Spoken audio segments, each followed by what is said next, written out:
Après la prière, Dieu a délivré. Maintenant, il écoute ce que je lui dis. Lâchez dans les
a donné cette commission d'aller partout et de prêcher la bonne nouvelle.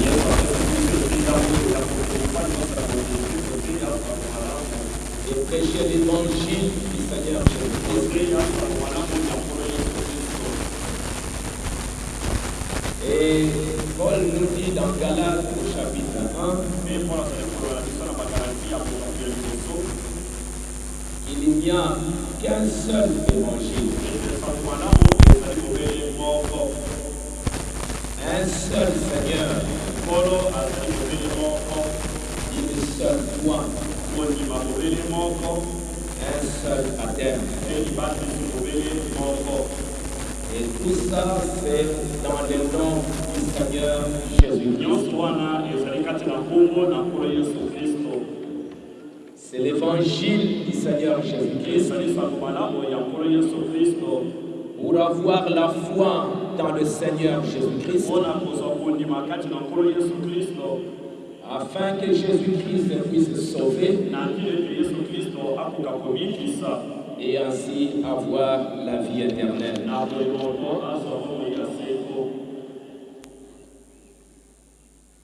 Donc dans Marc 16, Jésus a donné à ses disciples la commission d'aller partout et de prêcher la bonne nouvelle.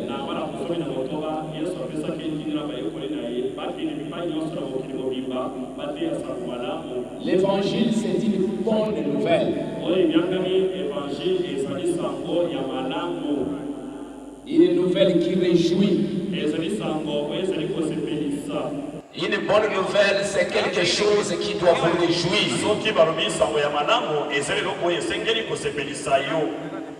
Qui vous apporte quelque chose de bien. Et notre Seigneur, en envoyant ses apôtres prêcher la bonne nouvelle, il avait quelque chose de meilleur à donner à l'homme.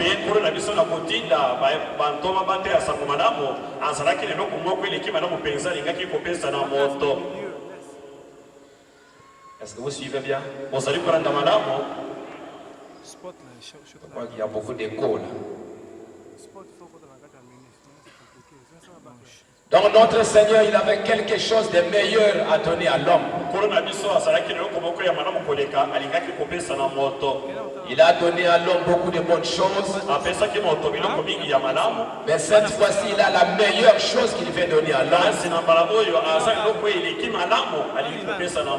C'est le salut, c'est la vie éternelle. Et pour ça, il va confier ce travail à ses apôtres, à son église, d'aller partout dans le monde pour prêcher la bonne nouvelle.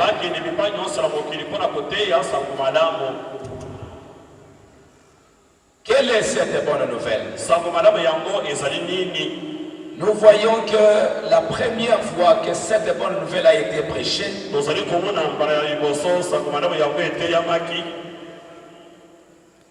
c'est dans Actes au chapitre 2.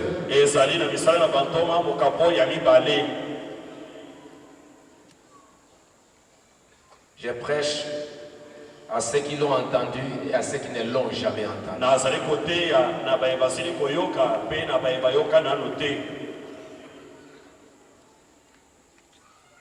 La première fois, c'était à la Pentecôte. J'apporte cet évangile en rapport avec notre sujet, messieurs, quelle heure est-il?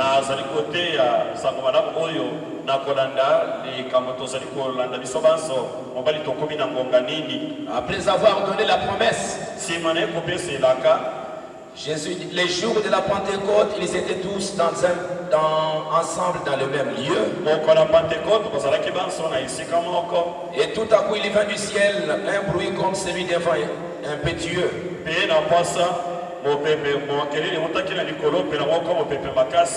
remplit toute la maison, ils étaient assis. Des langues semblables à des langues de feu leur apparurent séparées les unes des autres. et se posèrent sur chacun d'eux. Ils furent tous remplis du Saint-Esprit et se mirent à parler dans d'autres langues.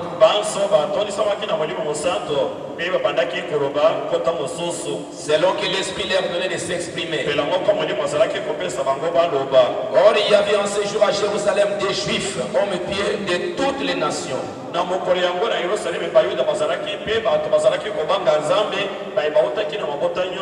Qui sont sous le ciel. Donc cette fois-là, quand la première fois le Saint-Esprit est descendu, il y avait beaucoup de gens qui étaient venus de plusieurs nations qui étaient là. Au bruit qui eut lieu, la multitude accourut et elle fut confondue parce que chacun les entendait parler dans sa propre langue. Ils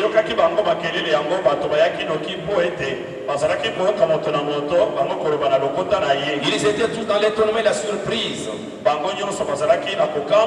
Et ils se disaient les uns aux autres,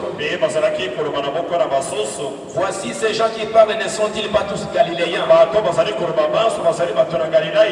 Mais comment les entendons-nous dans notre propre langue? Pardes, Médes, Élamites, ceux qui habitent la Mésopotamie, la Phrygie, la Pamphylie, l'Égypte, les territoires de la Libye, Crétois et Arabes, comment les entendons-nous parler dans nos langues des merveilles de Dieu?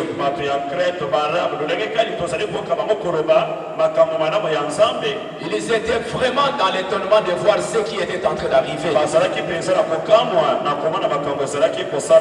Alors, comme ils se disaient les uns les autres, que veut dire ceci?